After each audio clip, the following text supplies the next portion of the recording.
How's it going, everybody? It's Chris again here at the Science Center. Today I am in our Stiles Nicholson STEM Education Center, and behind me you can see our 3D printers going. I just wanted to give everybody an update of what's going on here at the Science Center. So you've probably seen our virtual programs, our Facebook Live, our stay-at-home STEM, all of that on our website. If you haven't, go check it out. I highly recommend it. Again, while we are still closed, we are here at the facility, so we're producing face shields right now. So these are the shields that we're producing. They are the Prusa design, their latest design, and we're printing about 200 of these per week. So we've been at it for about 4 weeks now, and we've donated to a couple of organizations. We've donated to Found Care, also the West Palm Beach Fire and Police Departments, JFK North, Boca Regional Hospital, the Palm Beach Zoo, just to name a few of the organizations that we've donated to. We are providing these at no cost to the organizations. Whatever they need that we can provide, we are providing to them. So as you can see here, we've got tons of face shields ready to go. They're all packed in these bags just like this.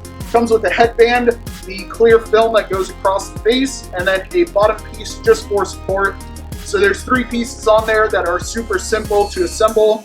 There's instructions in here for assembly as well as cleaning instructions in here. So it's really, really simple for everybody to put them together. You'll probably notice that I am wearing a face mask and gloves, and the reason for this is that we want to treat everything as if we are already contaminated, and we want to ensure that these stay nice and clean for those frontline workers.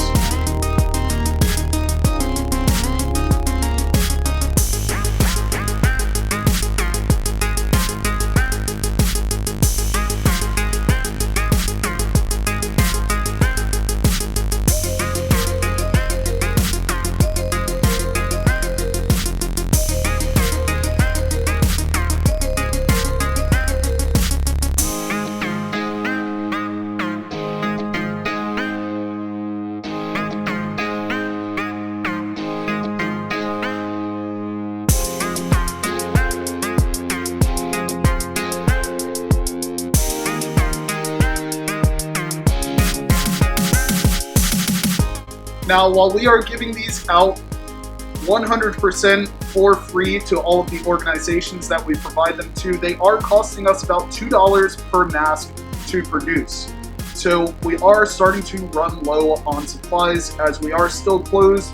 We're not bringing in revenue. So we're here today to ask for your help. So there are a lot of people out there that just don't know what to do, but they do want to help. And really, any little bit helps. Again, $2 per mask to produce. So if you can provide us with a donation of $2, of $10, in any amount, in any capacity, it truly does help with producing these masks and providing them to our first responders and frontline healthcare workers. All right, I hope everybody enjoyed that little update. I really wanted to give a little insight of what's going on here at the Science Center. Again, though our doors are closed, that does not mean that our hearts are closed. We are trying to help out as much as possible in these rough times for our community, and we appreciate any help that you might be able to offer. Once again, thank you for joining me today.